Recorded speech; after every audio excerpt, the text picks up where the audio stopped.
আসসালামু আলাইকুম আমার প্রিয় ভাই বোনেরা সবাই কেমন আছেন? আশা করি খুব ভালো আছেন। আমরাও খুব ভালো আছি। আর আজকে আমাদের বাসায় মেহমান আসলো, মাহি, আম্মু। তারপর এই যে আজকে শুক্রবার, জুমা মুবারক সবাইকে। আর শুক্রবার মানেই কিন্তু একটা স্পেশাল দিন। আর বাচ্চাদের স্কুল প্রাইভেট বন্ধ থাকে। তাই কিন্তু আজকে একটু চিন্তা করলাম দুপুরে বিরিয়ানি রান্না করব। আর এদিক দিয়ে কিন্তু এই যে আজকে সেমাই রান্না করে নিলাম। আজকে একটু সেমাই খেতে মন চাইলো, আর যেহেতু আম্মু আসছে, মাহি আসছে, তাই এখানে আমি গরুর দুধ দিয়ে 1.5 কেজি দুধ আমি জাল দিয়ে কিন্তু ঘন করে তারপরে যে কুলছন যে সেমাইটা লাল, সেই সেমাইটা আমি রান্না করে নিলাম। তারপর কিন্তু কিছু পরিমাণ আবার গরুর দুধও দিয়েছি। আর সেমাইটা অসম্ভব মজা ছিল। তো যাই হোক, সেমাইটা রান্নার পর তারপর আমি চুলাটা বন্ধ করে দিলাম। আর আমি কিন্তু দুপুরের রান্নাটাও স্টার্ট করে দেব। আর এই যে এখানে কিন্তু পেঁয়াজ কেটে নিলাম, আর তারপর টমেটো, কাঁচামরিচ, বিরিয়ানি মশলা, এখানে পোলার চাল, টক দই আছে। তো আজকে বিরিয়ানি রান্না করব। আর বিরিয়ানি রান্নার যা যা সামগ্রী সব কিন্তু নিয়ে নিলাম। এখানে মাংস ধুয়ে তারপর কিন্তু পানি ঝরার জন্য আমি খাঁচিতে ঢেলে দিলাম। আর এইটা কিন্তু হার্ড চিকেন যেটা, সেটা।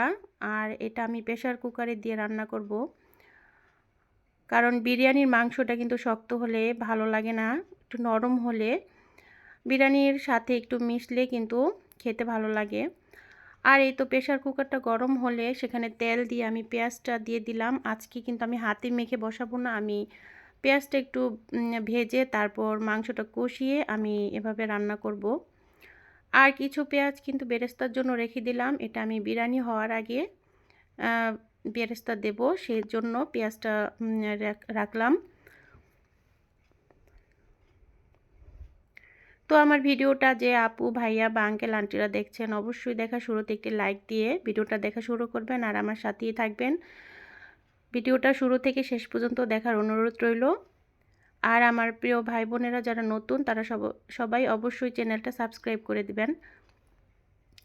তো যাই হোক, তারপরে যে এখানে এক এক করে কিন্তু আমি আদা বাটা, রসুন বাটা, তারপর এখানে টক দই দিয়ে দিলাম। আর এখানে যে রেডিমেড যে বিরিয়ানি মশলাটা রাঁধুনি, সেই বিরিয়ানি মশলাটা দিয়ে দিলাম। তো ভালো করে দিয়ে কিছুক্ষণ কষিয়ে নেড়েচেড়ে তারপরে যেখানে আমি টমেটো আর কাঁচামরিচ দিয়ে দিলাম। আমি টমেটো সসের পরিবর্তে টমেটো দিয়েছি, কারণ এখন যেহেতু প্রচুর টমেটো পাওয়া যায়, তাই সসের কোনো দরকার নেই, আমি অরিজিনাল টমেটোটাই ব্যবহার করলাম। আর এখানে অল্প পরিমাণে লাল মরিচের গুঁড়োটা দিয়ে দিলাম। এটা দিলে কিন্তু বিরিয়ানিটার কালারটা খুব ফ্লেভারফুল হয়, দেখতেও খুব ভালো লাগে, খেতেও ভালো লাগে, একটু ঝালঝাল হয়। তো ভালো করে মেশানোর পর আমি কিন্তু অল্প পরিমাণে আবার গুঁড়ো দুধ দিয়েছিলাম, সেটা ভিডিওতে দেখাইনি। তারপর সব দেওয়ার পরে আমি কিন্তু মশলাটা কিন্তু অনেকক্ষণ কষিয়ে নিলাম। তারপরে এই যে ঝরানো মাংসগুলো কিন্তু দিয়ে দিলাম। মাংসটা ভালো করে তেলে কষিয়ে তারপর অল্প পরিমাণে পানি দিয়ে আমি এটা সিটির জন্য বসিয়ে দেব। আর মাংসর সাথে কিন্তু আমি কাঁচামরিচটা দিয়ে দিলাম।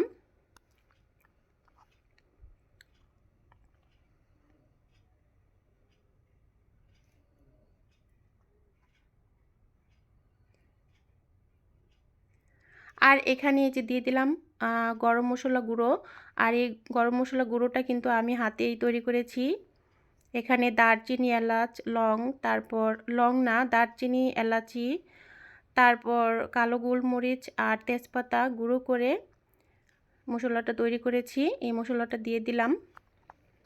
তারপর কষানোর পর আমি অল্প পরিমাণে পানি দিয়ে এটা কিন্তু এই যে প্রেসারের জন্য দিয়ে দিলাম। আমি 4টা সিটি দিয়ে তারপর কিন্তু নামিয়ে নেব। আর প্রেসার কুকারটা এভাবে কিন্তু একটু চেক দিয়ে নেবেন সবাই, যেহেতু ছেদ্রিটা কিন্তু বন্ধ থাকলে এটা যে কোনো টাইমে কিন্তু দুর্ঘটনা ঘটতে পারে, তাই আমিও কিন্তু এরকম করে একটু চেক দিয়ে নেই।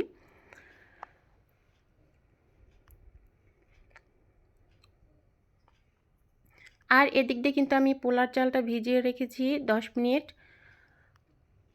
আর ভিজিয়ে রান্না করলে কিন্তু ঝরঝরা হয়। আর এদিক দিয়ে কিন্তু প্রেসার কুকারের ছিটিও চলে আসছে, তাই আমি 4টা ছিটি দেওয়ার পর আমি কিন্তু প্রেসার কুকারটা নামিয়ে এখানে পেঁয়াজ বেরেস্তা করে নিলাম। আর এই যে মাংসটা কিন্তু কষানো হয়ে গেছে, চালটাও ঝরিয়ে নিলাম। পেঁয়াজ বেরেস্তাটা হলে তারপর কিন্তু আমি চালটা ভালো করে ভাজা ভাজা করে নেব। আর এই যে বেরেস্তাটা কিন্তু হয়ে গেছে, মাশাআল্লাহ বেরেস্তার কালারটা কিন্তু খুবই ভালো হয়েছে। তারপর পোলার চালটা এদিকে আমি ভালো করে কষিয়ে নিলাম, একটু ভাজা ভাজা হলে তারপর আমি কিন্তু হিটারে পানি বসিয়ে দিয়েছি, গরম পানি দিয়ে দেব।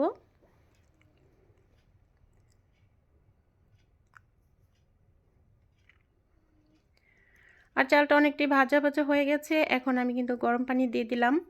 তারপর বলক ওঠার পর আমি মাংসগুলো ঢেলে দিলাম।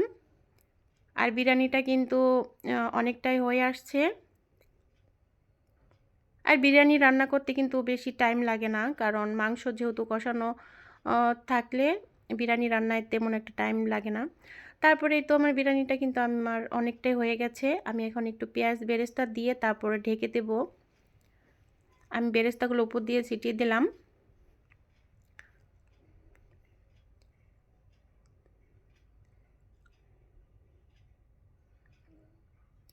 আর পেঁয়াজ বেরেস্তাগুলো এতটাই মুচমুচে যে হয়েছে।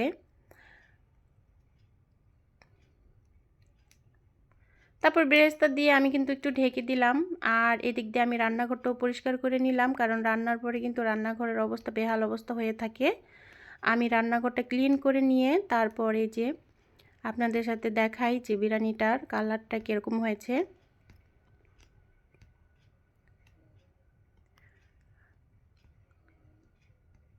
আর ঢাকনাটা খোলার পরে এত সুন্দর একটা ঘ্রাণ বের হয়েছে মাশাআল্লাহ। পেঁয়াজ বেরেস্তা দেওয়াতে যে একটা ফ্লেভারফুল বা ঘ্রাণ খুব ভালো হয়েছে।